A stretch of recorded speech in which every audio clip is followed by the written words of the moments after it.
Halo teman-teman, selamat datang di Bilik Perspektif. Oke, sekarang bisa kenalan dulu nama, prodi, dan juga angkatan. Halo teman-teman, nama aku Okta Kurnia. Aku dari Sastra Arab angkatan 2022. Halo, namaku Tio Ardianto. Aku dari Filsafat angkatan 21. Halo, namaku Arnal Haq. Aku juga dari Sastra Arab angkatan 2022 juga. Halo, aku Bagas dari Teknik Mesin 21. Halo, namaku Ardan. Aku dari Sastra Prancis angkatan 2021. Oke, di sini aku akan jelasin teknis dari permainan ini. Nanti aku akan bacakan satu pertanyaan. Nah, setelah aku bacakan pertanyaannya, nanti teman-teman bisa ambil stick yang ada di depan kalian. Siapapun nanti yang akan mendapatkan stick warna merah, dia yang akan menjawab pertanyaan pertama kali. Nah, nanti setelahnya yang mendapat stick warna merah bisa menunjuk temannya untuk menjawab pertanyaan. Dan yang ditunjuk nanti juga bisa menunjuk temannya yang lain. Jangan lupa nanti sertakan alasan kenapa memilih setuju atau tidak setuju. Di sini jelas? Jelas. Easy. Aman-aman. Oke lah, gampang. Kita langsung ke pertanyaan yang pertama ya. Untuk pertanyaan yang pertama, menurut kalian, laki-laki gak boleh nangis? Setuju atau tidak setuju? Oke, bisa diambil sticknya.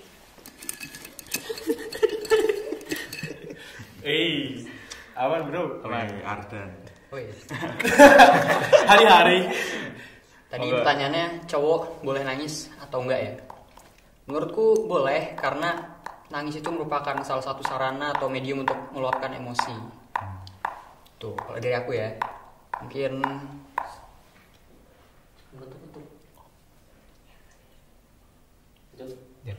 Kamu jawab Ardan. Oh, aku.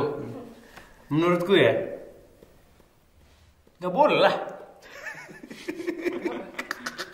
Masa kita cowok keren-keren gini nangis? Ya ampun. Bisa bayangin gak nih mukanya nangis? Gak kebayang kan?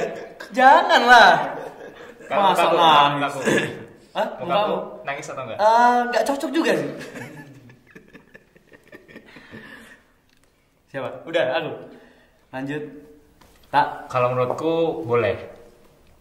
Setuju, cowok itu boleh nangis. Kenapa? Karena yang pertama, cowok maupun cewek itu tuh punya emosi atau punya perasaan. Dan nangis, marah, atau apapun itu kan luapan emosi. Dan semua orang tuh berhak untuk meluapkan emosi tersebut. Mau dia nangis, apapun itu cowok itu masih kecil atau atau udah gede ataupun masih apa ya? Mungkin kan orang lihat masih balita itu mungkin nangis. Kalau udah besar nangis pun masih aman gitu, nggak apa-apa. Karena itu mungkin dia merasa ada sesuatu yang ditinggalnya terus ataupun punya masalah yang besar dan sebagainya kayak gitu. Itu menurut perspektif dari diriku. Mungkin dari yang lain nih, Ari. Oh, kalau aku ya, simpel aja sih sebenarnya. Sangar ya, nggak boleh mengecewakan jawabannya. Simpel aja. Hidup di dunia ini berat bro. Gak usah panjang-panjang. Keluar bayi cengar nangis. Udah. Gak lihat cowok cewek nangis semua. Ya benar sih benar. Intinya kayak gitu sebenarnya. Mungkin Tio dulu lah gimana? Aku setuju sih. Maaf, maksudnya tidak setuju bahwa laki-laki itu tidak boleh nangis dimanapun. Karena pertama jelas nangis itu naluri manusia ketika ada sesuatu yang tidak nyaman dalam dirinya. Tetapi jauh sebelum itu, menurutku stereotip ini memang langgeng karena ada kebutuhan sosial yang membuat laki-laki itu harus tidak punya kesempatan untuk bersedih, harus bekerja, harus apa, yang itu sebenarnya mungkin lebih penting daripada sekadar tidak boleh menangis.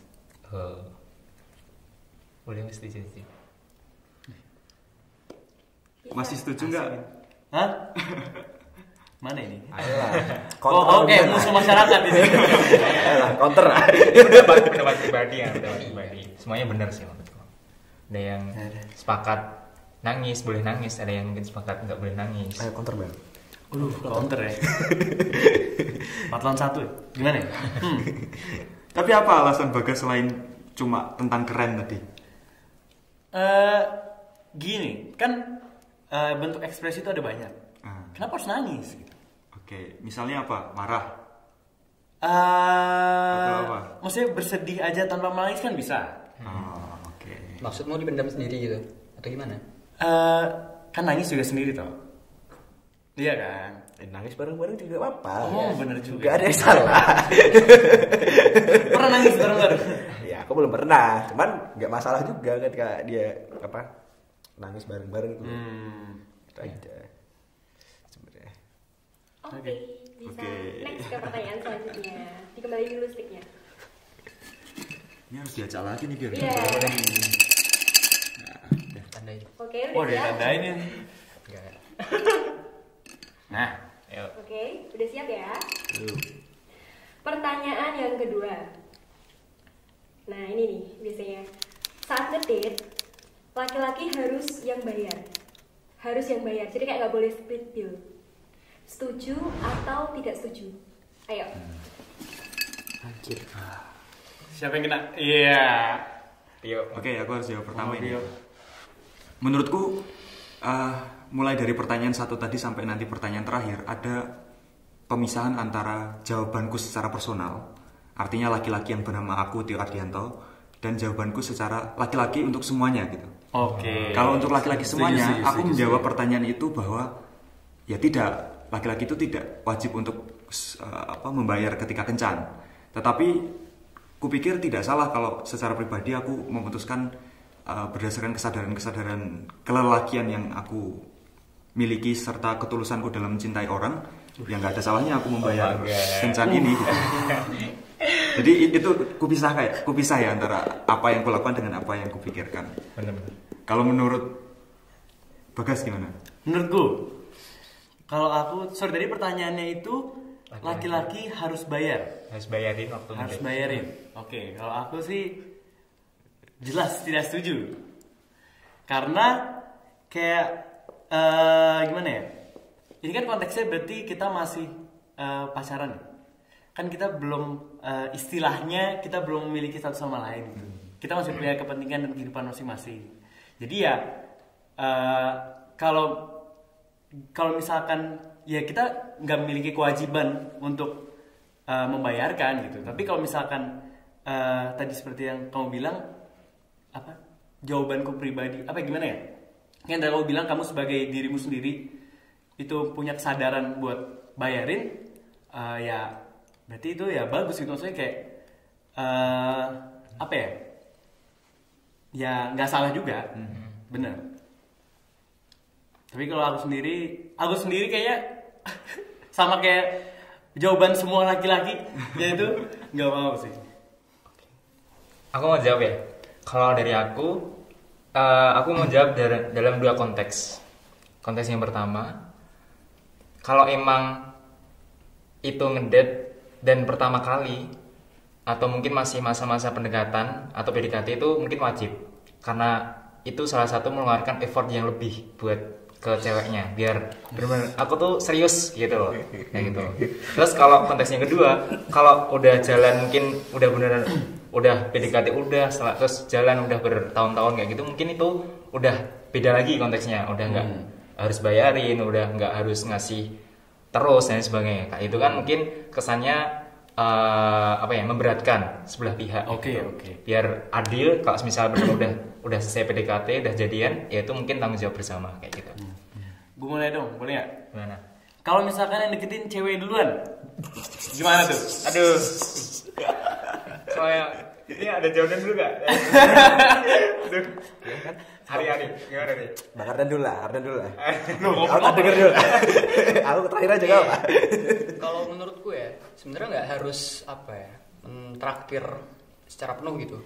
Bisa juga split bill karena mungkin itu dibutuhkan kesepakatan gitu dari kedua belah pihak gitu, antara pihak yang laki-laki dan perempuan. Dan mungkin kalau misalkan untuk traktir secara penuh itu mungkin salah satu treatment aja atau salah satu pihak ke pihak lainnya gitu sih kalau dari aku.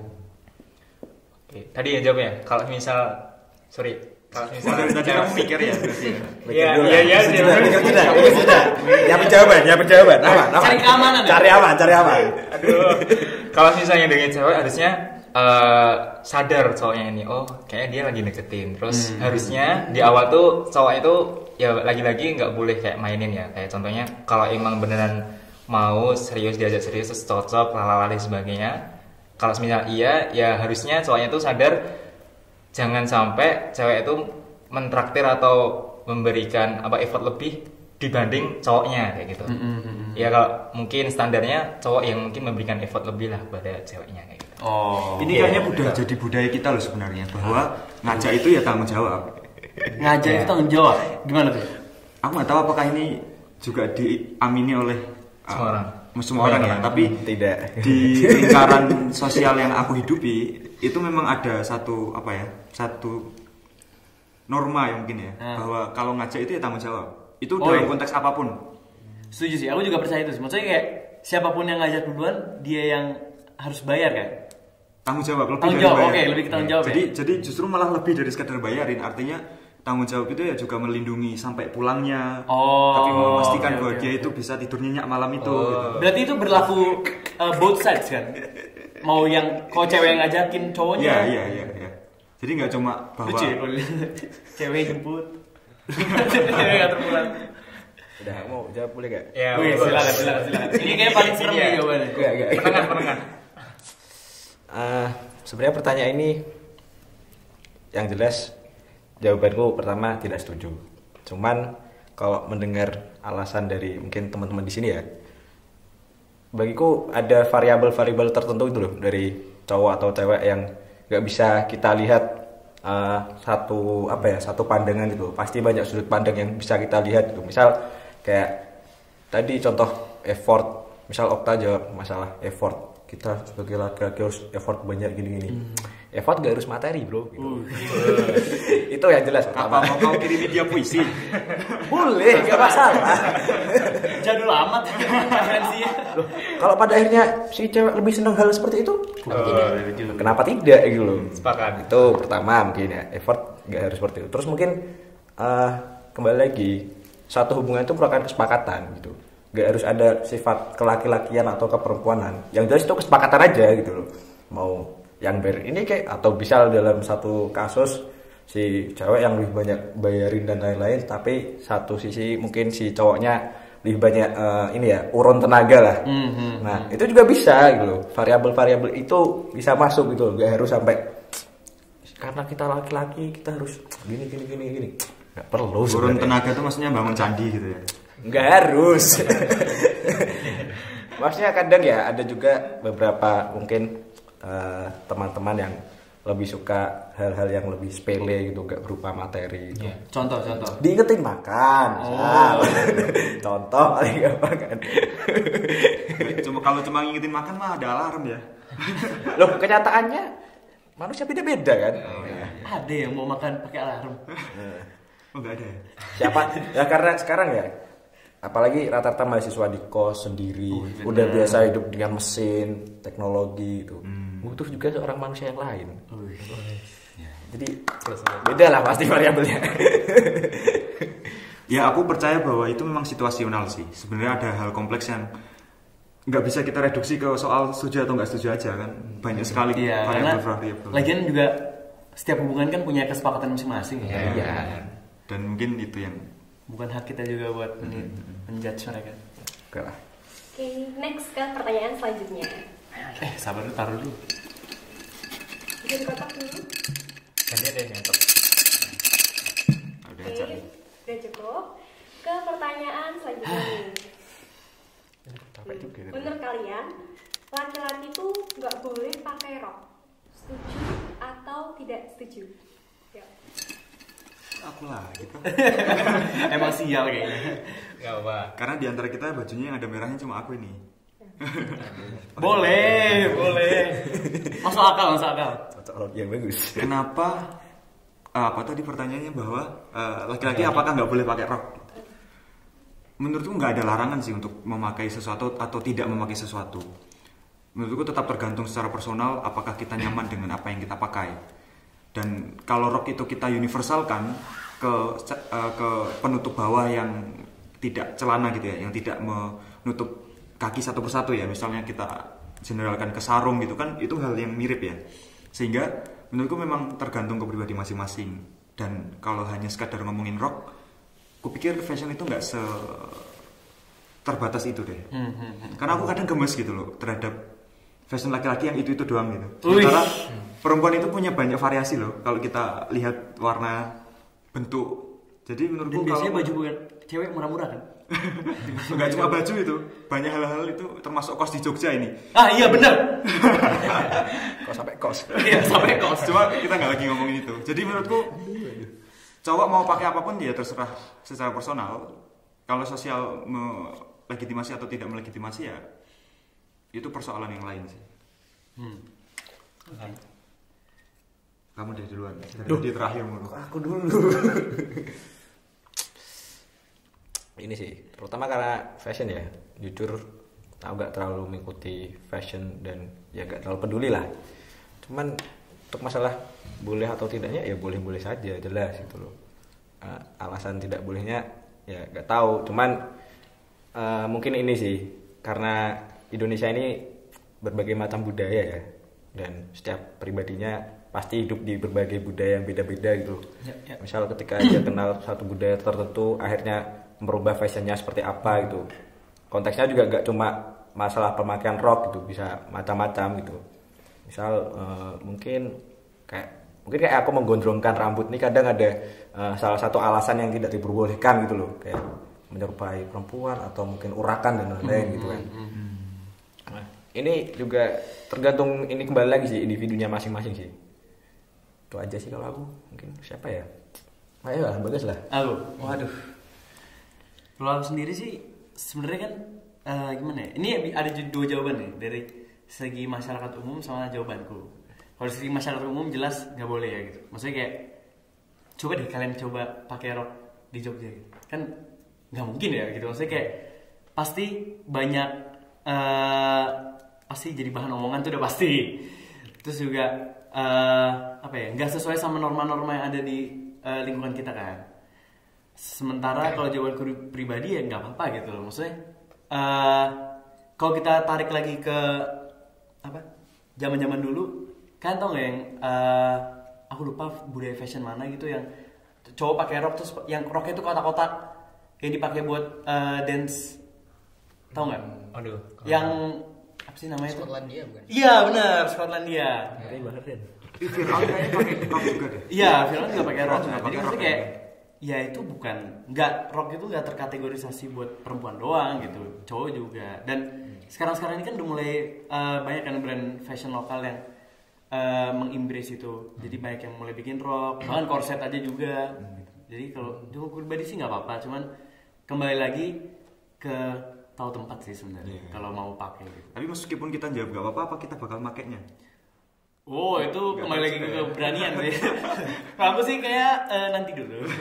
Apa siap menghadapi norma-norma masyarakat? Betul. Itu aja sih sebenarnya. Kalau apa siap dipanggil dosen kan? Gak tahu juga kan, beda-beda pasti. Mungkin ya. Setuju, sepakat. Gimana, Mbak? Kalau dari aku, yang penting masalah fashion itu nggak bisa dilihat, masalah fashion itu nggak bisa disetarakan dengan cowok atau cewek kayak gitu. Kadang cowok ada yang pakai anting, pakai cincin, ya pakai apa tadi kalau Ari bilang rambutnya gondrong, itu fashion atau look itu tuh nggak bisa dijudge kalau itu tuh cewek atau cowok kayak gitu. Dan kalau kembali ke pertanyaannya boleh atau enggak, itu balik lagi ke perorangan. Dia merasa nyaman, aman atau enggak pakai pakaian yang kayak gitu, pakai rok, pakai itu kan kayak jenis sarung, tapi beda dengan sarungnya kayak gitu. Kalau misalnya dia ngerasa nyaman, dia ngerasa aman, ya boleh aja kayak gitu, aman kayak gitu. Kalau dari aku, Kalau menurutku mungkin sama ya kayak pendapat teman-teman gitu, kayak senyaman dan seaman diri masing-masing aja sih. Dan ya memang mungkin tidak apa ya, tidak umum gitu kalau di masyarakat Indonesia, cuma ya kembali lagi senyamannya diri sendiri gitu. Udah sih, balik lagi. Ya. pelan-pelan. Sama aja. Oke, Oke, lanjut ke pertanyaan selanjutnya. Menurut kalian, laki-laki tuh harus lebih hebat dari perempuan gak sih? Setuju atau tidak setuju? Boleh langsung diambil. Wah. Ya kan udah pada tahu ya bentuknya yang ini yang mana. Sampai hafal. Kayaknya iya sih. Harus dihafalin ini. Oke. Jadi pertanyaannya, laki-laki harus lebih hebat dari perempuan atau enggak? Kalau menurutku sih gimana ya? Ini aku jawabnya lebih ke diplomatis sih. Maksudnya kayak nggak laki-laki, nggak perempuan, mereka nggak punya kewajiban buat menjadi lebih hebat dari satu sama lain gitu. Maksudnya hebatnya sendiri kan punya makna yang luas ya. Maksudnya kayak hebat menurutmu bukan berarti hebat menurutku gitu. Dan ya itu cuma standar yang dibikin sama masyarakat aja gitu loh. Jadi ya nggak ada kewajiban. Kamu merasa dirimu, lagian juga kamu merasa apa ya? Kamu merasa dirimu hebat kan? Misalnya di bidang yang bahkan remeh sekalipun, kayak misalkan apa ya? Misalkan apa ya? Juara turnamen PES satu desa gitu. Terus kamu merasa dirimu hebat gitu kan? Mobile Legend lah. Iya, Mobile Legend lah. Oke lah. Juara Ya e-sport. itu kayak menurut orang-orang yang nggak di bidang itu ya Biasa aja. apaan ini gitu, kayak main mulu gitu. Kan nggak mungkin. Jadi ya gitu kalau dari aku. Ya nunjuk lah. Oh iya. Sulit. Loh, kok aku? Enak jawab terakhir sebenarnya. Emang. Kalau jujur ya. Ya tinggal terangkum nama-namain doang. aja. Oh ini udah. Kalau aku ini sih. Ya tadi kembali lagi arti hebatmu seperti apa gitu loh. Kalau hebat secara materi, jujur, aku pun misal aku sendiri ya. Misal besok rumah tangga pun aku di rumah nggak ngapa-ngapain, bersih juga gak masalah sih, aku sendiri ya. Jadi kok ya hebat nih masih satu kata yang umum dan belum bisa dijelaskan secara setuju. rigid dulu apa yang dimaksud hebat di sini gitu loh. Kalau hebat secara materi juga nggak juga gitu, biasa aja. Atau hebat secara mungkin fisik nggak juga gitu loh. Misal kayak aku nih fisikku udah ya lemah, nggak pernah olahraga ya. Sekali kena Ada olahraga nggak sih? sekali mungkin jotos anak karate misalnya cewek ya, paling kalah juga. Mokat kan? Mokat. Udah. Paling kayak gitu gitu. Jadi ya nggak tahu, ya udah setara aja sih kalau aku ya. Oke. Lagian emangnya hidup ini buat lomba ya? Nggak juga. Hebat-hebatan kan nggak juga. Nah, mungkin gimana nih? Tio dulu lah. Aku agak dekonstruktif ini ya. Biasa Siap. keluar ya. Monggo. Aku itu tidak setuju dengan persaingan dalam bentuk apapun. Oke. Hebat-hebatan, pinter-pinteran, terus apalagi maju-majuan, kaya-kayaan, aku nggak setuju dengan semua persaingan itu. IP? Termasuk itu, termasuk tinggi-tinggian IP itu aku nggak setuju dengan persaingan itu. Menurutku kualitas manusia itu tidak bisa direduksi ke ranah-ranah yang sangat spesifik seperti itu. Dan memang tidak bisa dinilai manusia itu oleh sesama manusianya. Itu mirip, apakah sama-sama siswa itu menilai siswa satu sama lain, kan tidak. Tapi yang berhak menilai itu ya yang bisa melihat secara ukuran paling kompleks dari kemanusiaan itu sendiri. Jadi apakah laki-laki itu harus lebih hebat dari perempuan? Ya jelas itu kan mengindikasikan adanya persaingan antara laki-laki dan perempuan. Jangankan kok antara laki-laki dan perempuan, bahkan antara laki-laki dan laki-laki loh, aku nggak setuju. Karena menurutku hidup itu terlalu indah untuk dilombakan. Dan bahkan kalaupun harus Asik ini. kalaupun harus terpaksa ada sesuatu yang dilombakan, menurutku ya mari kita berlomba-lomba dalam kebaikan. Asik. Quotes. Tio. Lanjutlah. Arjan. Harus lebih hebat dari perempuan atau enggak? Kalau menurutku enggak sih, karena ya pada akhirnya ya entah laki-laki maupun perempuan tuh ya setara gitu, entah dalam berkehidupan di masyarakat atau misalnya di skop yang paling kecil di lingkungan keluarga, ya pada akhirnya setara gitu, entah laki-laki atau perempuan. Dan ya seperti yang kata Tio tadi gitu, kayak daripada kita berlomba-lomba dalam dunia ini, untuk mencari materi mungkin atau misalkan kehormatan, mending kebaikan. Itu sih. Kalau dari kamu gimana, Okta? Kalau dari aku sebenarnya ini kenapa setuju semua ya?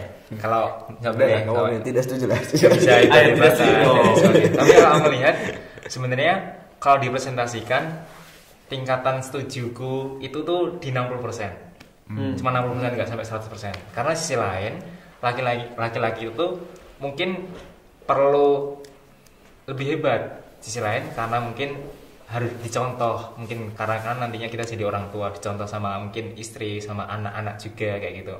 Justru itu kalau kita lebih hebat, kita mungkin lebih disiplin. Artinya yang hebat kan banyak ya, bisa lebih disiplin, lebih pintar, lebih jago dalam manage waktu dan lain sebagainya. Itu justru di situ kita menjadi contoh dari orang-orang di sekitar kita. Mungkin dari keluarga kita terdekat, dari istri, dari anak, dari saudara-saudara yang lain kayak gitu. Itu mengartikan bahwa ya kita sebisa mungkin kita memiliki tanggung jawab yang lebih untuk kita tuh sebisa mungkin lebih jago kayak gitu dari orang-orang sekitar kita. Harapannya bukan mewajibkan kalau cowok itu untuk lebih jago, tapi harapannya cowok itu tuh bisa lebih apa ya, lebih di atas dari teman-teman yang dari mungkin cewek kayak gitu. Karena ya tadi outputnya terakhir adalah jadi seorang pemimpin, mungkin dari pemimpin keluarga, jadi imam, jadi mungkin orang-orang yang sosok apa ya, teladan lah bagi orang-orang yang di sekitarnya kayak gitu. Nah kalau istri nyontoh suami nyontoh siapa?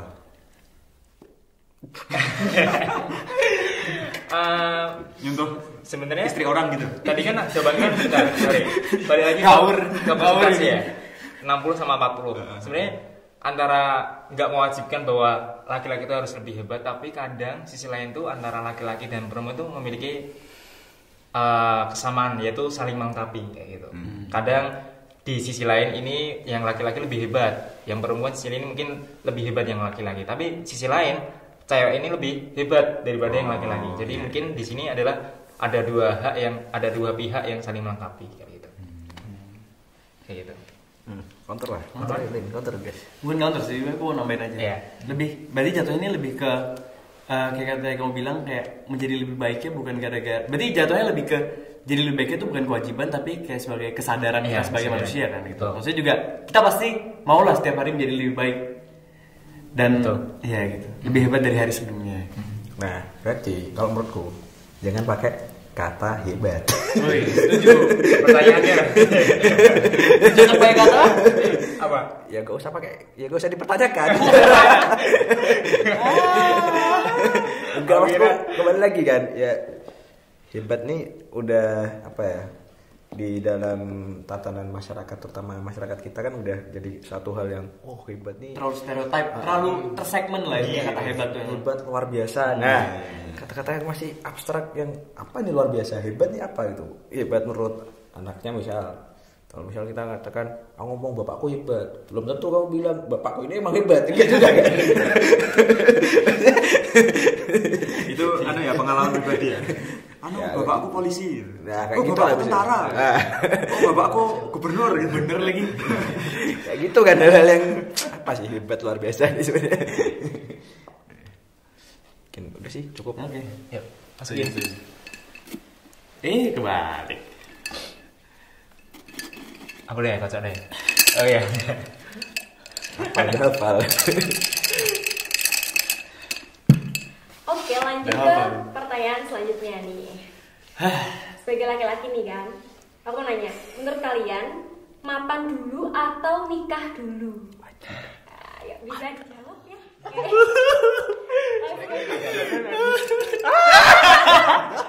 Wah, belum hafal ternyata. Belum hafal ternyata. Monggo dipersilakan. Ini bisa cut dulu gak 5 menit? Oke, mapan dulu atau nikah dulu? Kalau dari aku nikah dulu. Oke. Nikah dulu ya, nikah dulu. Kenapa alasannya? Bentar. Ini paling baik beda nih kayak ini pertanyaan ini. Ini pertanyaannya beda sama yang di briefing ya? Ya ada briefingnya aja. Aku pilih nikah dulu karena aku ngerasa, aku menilai diriku pribadi itu lebih bakalan sukses itu ketika ada sosok di samping gue gitu, yang sama-sama mensupport untuk Perempuan kan? ya pasti Ya, dong, perempuan dong. cowok kayak gitu. Jadi mungkin aku mengibaratkan istri kayak gitu. Ketika nanti aku udah nikah dulu, dari situ aku justru lebih semangat, lebih tahu. Kadang kalau misalnya aku salah, ada yang bener, ada yang ngasih tahu kayak gitu. Itu yang salah satu alasan utama aku kenapa milih nikah. Sisi lain, kadang di agama juga dijelasin kalau nikah itu bakalan rezekinya lancar, karirnya lancar dan sebagainya. Itu mungkin dari sisi agama ya kayak gitu. Itu juga salah satu faktor kenapa aku pilih nikah dulu kayak gitu. Itu Padahal mungkin- mergo kenapa kok harus lancar? Ki mergo nek di bojo. Kalau kamu punya istri itu tekananmu lebih tinggi sebenarnya. lebih semangat gitu ya. Sebenarnya itu aja. Kayak gitu. Mohon maaf agama. Mungkin lanjut deh dari perspektif Bagas. Waduh. Oke. Jujur nggak bisa jawab yang mana dulu karena jawabanku ini sebenarnya 50-50. Aku bisa jawab nikah dulu, aku bisa jawab mapan dulu. Aku jawab dari nikah dulu ya. Kalau aku setuju sama yang kamu bilang, sebenarnya tuh alasanku membenarkan nikah dulu tuh karena kayak kalau kita nikah dulu, kita punya tanggung jawab yang jelas, yang tanggung jawabnya ada di depan mata, dan istilahnya tujuan hidup kita tuh ya ada di depan mata kita juga gitu, ya istri kita kan gitu maksudnya, ya dia bakal nemenin kita sampai benar-benar tua aja. Kita punya satu tanggung jawab dan tujuan yang jelas, yaitu buat hidup bersama pasangan kita, gitu. Di satu sisi aku Mapan dulu. ya aku setuju juga mapan dulu karena ya kalau nikah nggak ada apa-apa ngapain gitu loh, maksudnya kayak ini kalau kita bahasnya kita sama pasangan kita sederajat ya. Kalau misalnya pasangan kita status sosial lebih tinggi misalkan, kan jadinya dia harus menurunkan derajat hidupnya bareng kita gitu loh. Jadi nggak adil buat dia juga, dan apa ya? Ya gimana sih? Kayak Ya. gitu ya gitu. Apa itu? Aku nggak tahu tuh bahasa apa. Ini bahasa apa? Jujur nggak nemu kata-katanya. Bahasa apa? Kamu sastra kalbu tadi ya? Apa itu sastra kalbu? Ini intuisi. Bagus sih, intuisi. Bahasa kamu. Ya begitu. Oke. Tapi aku paham nggak maksudnya Bagas. Lanjut deh. Gini kan? Makasih ya, makasih. Ardan. Oke. Mungkin aku singkat dan cepat ya, mapan dulu. Kenapa? Wow. Karena aku harus bertanggung jawab kepada diriku sendiri gitu untuk bisa memastikan gitu apakah diriku ini bisa bertahan hidup nantinya di masa depan sebelum menghadirkan orang lain gitu di kehidupanku dan bertanggung jawab untuk kebahagiaannya dia mungkin, atau misalkan masa depannya dia juga, mungkin gitu sih, singkat dan cepat ya teman-teman. Keren. Kalau menurut Ari gimana nih? Kok aku? Ini sebenarnya kata-kata yang hilang tadi sebenarnya ada. Nyari alasan aja. Mungkin kalau aku sendiri memaknai mapan nih cukup beda ya. Mapan menurutku ketika aku baik secara materi atau secara pengetahuan yang kuinginkan dan sangat-sangat kuidealkan nanti itu tujuanku itu menyasar ke sana gitu loh. Bukan yang harus aku harus sekaya, mungkin umur 25 harus punya segini, punya gini. Bukan muluk-muluk lah. Aku rasa yaitu bekalku, mapanku yang dimaksud ini mungkin bekal secara pengetahuan sih. Itu aja sih. Kalau untuk urusan materi pasti akan usaha ada di situ loh. Dan mapan atau nikah dulu itu suatu jawaban yang susah sih menurutku. Tentuin. Fleksibel. Kamu Iya, Fleksibel. kan? Fleksibel, nggak sumpah. setuju bahwa kalau punya materi lu punya kuasa ya? Nggak setuju ya dengan itu ya? Karena lu Praktek dulu. Mirip lagi. Iya. dia lebih pentingin pengetahuan. Iya. Ya enggak, maksudku Gimana Pak? Gimana Bang Messi? itu suatu hal yang fleksibel ya. Ketika kita semakin, aku meyakini bahwa manusia ini cukup setiap harinya bahkan setiap detiknya berkembang gitu. Mungkin kalian sebelum tag video di sini gak akan memikirkan mapan atau nikah dulu, bahkan kalian gak memikirkan mapan tuh apa, nikah tuh apa gitu. Nah, maksudnya pasti akan terus berkembang, dan itu juga bagiku gitu loh. Ketika mungkin saat contoh ya, aku akan nikah duluan karena aku udah menemukan orang yang menurutku tepat gitu. Itu akan kulakukan gitu. Atau misal emang aku belum menemukan itu, aku udah menemui kemapananku nanti gitu, ketika aku udah bisa hidup sendiri dan lain-lain gitu. Nah, itu yang sebenarnya jadi variabel yang menurutku susah ya untuk menentukan idealnya harus seperti apa. Wah, tuh. Diplomatis sekali. Aman sekali ya. Gak suka ya gini. Orang nyerempet. Nanti tak counter argumen kalian. Bentar. Tak pikir dulu. Berarti sekarang Boleh. Iya. Mapan dulu atau nikah dulu? Menurutku pertanyaan itu tidak bisa dijawab oleh aku. Tapi dijawab oleh aku dan calon istriku. Bener lagi. Karena semua jawaban empat lelaki ini itu sebenarnya menandakan kalau mereka berkuasa atas perempuan, dan aku enggak. Menurutku perempuan itu subjek salah gitu. Yang Enggak salah. Enggak salah. Enggak salah. Ya kalau mapan dulu atau nikah dulu, ya bentar, aku harus tanya calon istriku. Walaupun belum ada. Nah, sekarang aku nanya, emang kemapanan itu juga menjadi salah satu tolak ukur dalam nikah nanti? Misal ya, ketika istrimu ini, udahlah kamu gak perlu mapan, penting kamu cinta aku, ingin menemaniku dan lain-lain. Gak perlu tuh variabel ini, mapan-mapan tadi, menurutku ya. Jadi ya apa? Maksudku itu dari kamu sendiri loh, mapan yang kamu pikirkan ini seperti apa, nikah yang kamu bayangin itu berapa tahun, umur berapa, atau dengan siapa, atau yang seperti apa gitu. Kadang persoalan seperti ini tidak perlu dijawab secara filosofis ya. Bahwa kita itu sebagai laki-laki itu nggak mau ngajak anak orang hidup miskin. Jadi aku tetap berupaya mapan dulu, sekaligus istriku juga mungkin sedang memapankan dirinya di sana, dan kemudian kita berbagi kemapanan. Ya, berarti jawabanmu intinya kamu pengen mapan dulu. Enggak juga. Katanya tadi kan tidak ingin memiskinkan Mau orang nikah lain. atau enggak, bahkan aku akan mapan gitu loh. Maksudnya, nikah itu bukan motif untuk kemapanan atau sebelum mapan gitu loh. Jadi nikah itu bukan motif untuk menuju mapan, dan mapan juga belum tentu jadi syarat untuk nikah. Iya. Itu semua tergantung istriku lah nanti. Berarti kamu sendiri gak punya prinsip kayak gitu. Kok gitu aku juga tergantung istriku. Kan ini kan tadi katanya kesetaraan kan. Nah, kamu bilang jawaban dari 4 temanmu ini tadi menandakan kekuasaan dari laki-laki gitu loh. Jawaban si Mas Tio ini gitu. Tapi ketika dia akhirnya bilang tadi tergantung istriku, nah malah istri udah berkuasa. Gak jadi dia setara. Ya kekuasaan itu berdasarkan ketulusan cintaku. Bukan berdasarkan sosial Abstrak. Ya udah.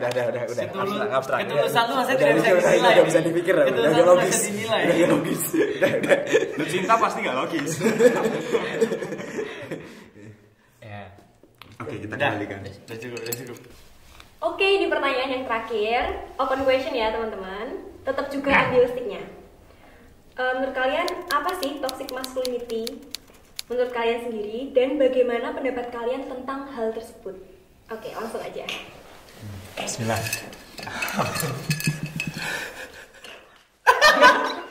Sudah hafal bro. Jelas. Jelas. Yang ujungnya besok sendiri. Iya. Ini pertanyaannya agak aneh ya. Kita disuruh mendefinisikan, terus kita diminta beropini terhadap definisi kita sendiri kan. Jadi agak susah ini. Apa itu toxic masculinity, terus bagaimana pandangan kalian tentang itu kan. Jadi agak susah ini. Iya. Ya udah, jawab dulu deh yang penting. Cuma nggak apa-apa. Aku jujur tidak terlalu akrab dengan istilah-istilah semacam itu. Istilah-istilah yang baru tren akhir-akhir inilah tentang beragam itu. Termasuk salah satunya toxic masculinity. Tapi kalau kita bedah secara istilah gitu ya, toxic itu kan artinya racun ya. Sesuatu yang membunuh, sesuatu yang merugikan. Terus masculinity itu maskulinitas. Maskulinitas itu ya mudahnya adalah kelelakian. Menurutku toxic masculinity itu satu sistem nilai di mana kelelakian itu menjadi sangat destruktif baik bagi laki-laki atau mungkin bagi perempuan. Dan kalau secara sederhana aku pasti menunggu jawaban dari teman-teman dulu untuk lebih banyak berbicara. Hal apapun yang namanya toksik itu pasti buruk. Ini prinsipnya seperti itu. Apapun yang namanya racun itu pasti membunuh, pasti menyakitkan. Jadi jangankan kok toxic masculinity, toksik yang lain juga aku tidak setuju. Dan itu sih jawaban pengantarku sebelum Mas Ari. Aku pakai Mas. Serem banget sebelum Mas Ari. Oh, oke ya, mungkin kalau aku ya toxic masculinity nih ya kembali aku juga gak tahu jujur yang rigidnya seperti apa itu toxic masculinity. Cuma yang jelas itu ya kembali suatu hal yang aku sendiri tidak setuju terkait istilah itulah atau apa yang terjadi karena adanya istilah itu kemudian. Dan kalau dari aku itu aja sih sebenarnya. Intinya aku tidak setuju dengan hal itu. Udah. Oke. Bagas. Waduh.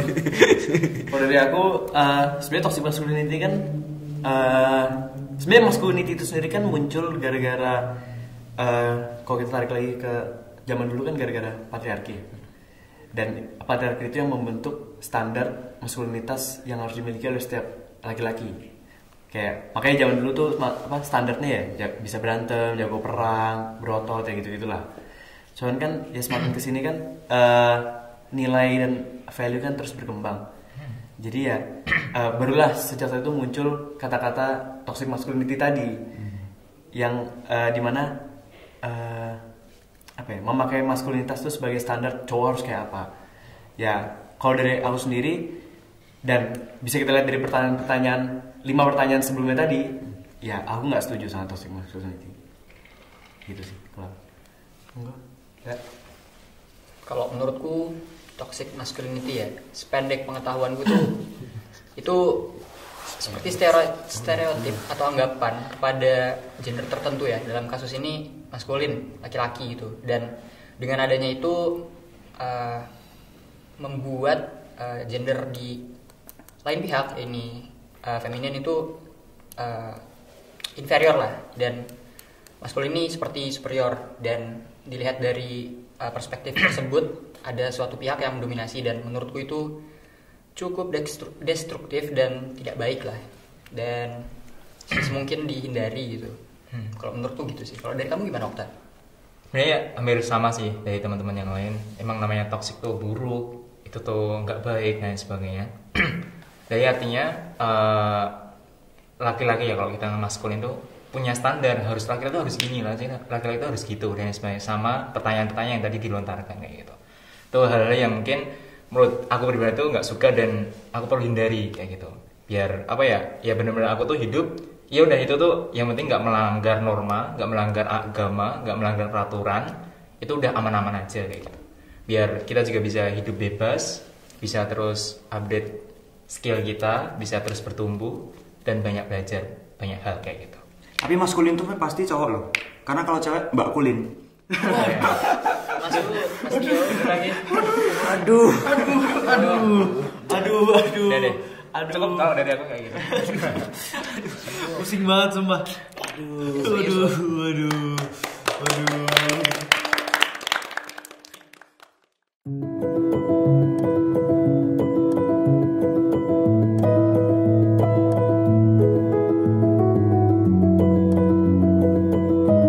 Ada teori psikologi yang mengatakan bahwa laki-laki itu lebih problem focus oriented, sementara perempuan lebih emotional focus oriented. Artinya kalau laki-laki punya masalah itu dihadapi dulu secara rasional, baru setelah itu nangis.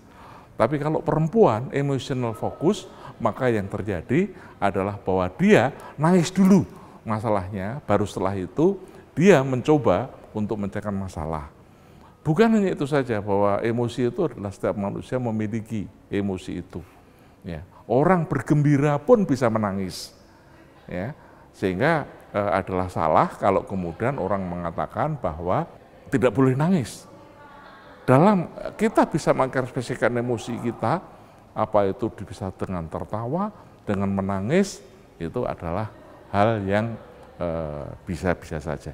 Karena laki-laki dia punya, sering dikatakan bahwa laki-laki itu manusia yang berotot, fisiknya lebih kuat. Sehingga kemudian ada anggapan stereotip bahwa kalau ototnya seperti ini itu adalah yang kuat. Sementara perempuan itu seperti, dan juga yang terjadi di tempat kita, ini salah kalau menurut saya di dalam orang memaknai yang terkait dengan isu gender. Jadi orang sering dikatakan ketika perempuan, laki-laki mengatakan konco ngajeng, kalau perempuan konco wingking. Itu sebetulnya kalau menurut teori psikologi sosial, ketika laki-laki perempuan ketemu, mereka membentuk kelompok. Ketika mereka kelompok, dan memang kelompok terkecil itu adalah kelompok dari 2 orang, itulah keluarga. Mereka itu punya tujuan hidup, goal. Lah, ketika mereka punya tujuan hidup, mereka ada pembagian tugas.